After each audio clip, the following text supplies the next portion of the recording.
software POS atau penjualan untuk retail. Silahkan login untuk masuk ke dalam softwarenya. Di video ini saya akan menjelaskan tentang setting awal software, di mana software ini sebelum dipakai untuk melakukan transaksi perlu setting awal. Jadi perlu di setup dulu, disesuaikan dengan kebutuhan. Untuk settingnya, ini saya klik setting ya. Jadi di sini ada empat tindakan. Yang pertama adalah nama usaha, di mana nama usaha ini diisi dengan nama tokonya, tanah usahanya, alamat dan telepon. Ini nanti akan berhubungan dengan tulisan yang muncul di dalam struk. Kemudian yang kedua, staff.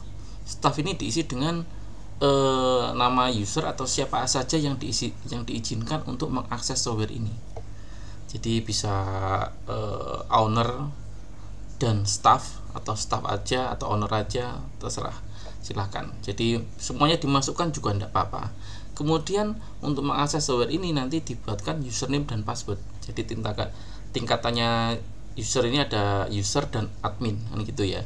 Jadi kalau user itu hak aksesnya hanya pada transaksi aja. Jadi maksudnya transaksi ini dia hanya bisa melakukan transaksi, misalkan penjualan, kan gitu aja.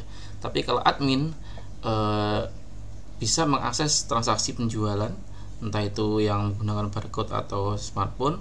Juga ada daftar penjualan, ada daftar pembelian, di mana ini nanti berhubungan dengan kalau ada list-list dari transaksi tadi. Kemudian di sini ada keuangan, ada juga home atau dashboard. Kemudian untuk penjelasan di menu-menu ini saya jelaskan sekilas nanti di akhir video. Saya ulangi lagi, untuk data staff ini bisa diisi siapapun dalam hal ini bisa ownernya atau staff, dan dibuatkan username dan password.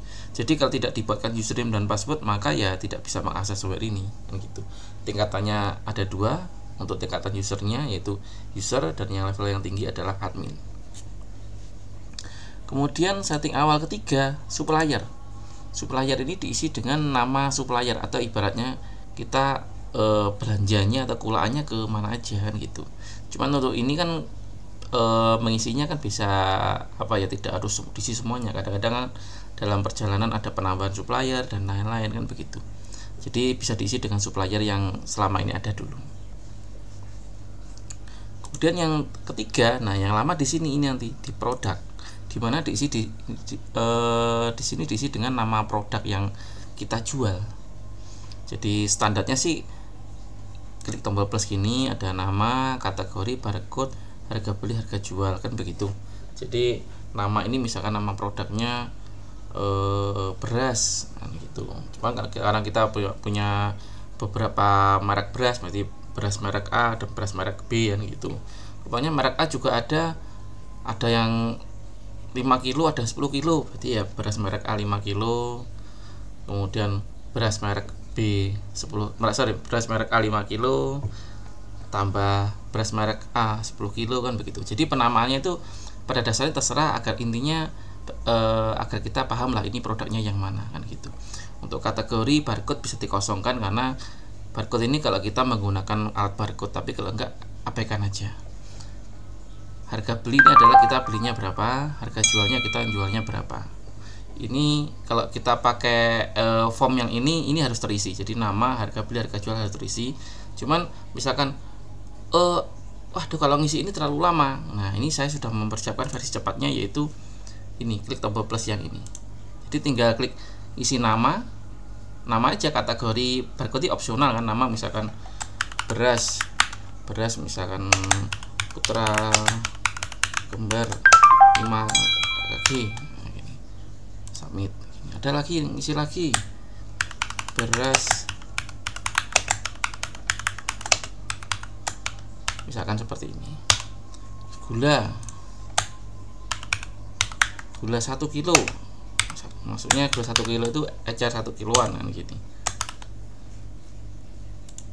Nah, ini versi cepatnya.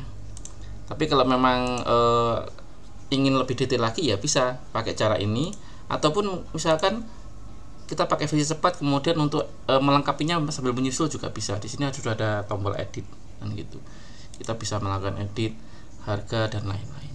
Intinya di sini diisi dengan nama produk yang kita jual, dan yang lama itu di sini. Karena apa? Kalau kita menggunakan sistem, apalagi menggunakan konsep database, jadi kita harus berdata dulu produk kita. Nah, untuk mendata atau masukkan produk kita ke dalam database ini kan perlu waktu. Jadi nanti kalau ini sudah masuk semuanya, ya selebihnya transaksinya tinggal searching, klik link, gitu aja gitu. Untuk penjelasan detail di tiap item ini nanti akan ada di video terpisah. Jadi saya ulangi lagi, setting awal software di sini ada nama usaha, staff, ini siapa yang akses, supplier adalah kita belinya kemana, produk ini adalah list produk yang kita jual. Kemudian ya ini aja untuk setting awalnya. Kemudian saya sedikit menjelaskan mengenai fitur-fitur di sini. Jadi ini yang ini adalah untuk penjualan yang menggunakan barcode, ini sudah saya jelaskan di video sebelumnya. Ini penjualan yang menggunakan smartphone, jadi tampilannya nanti kan berbeda biar tidak bingung. Nah, begini semuanya. Jadi kalau penjualan menggunakan smartphone seperti ini, nah begini. Kemudian nah untuk ini kita mulai dari penjualan.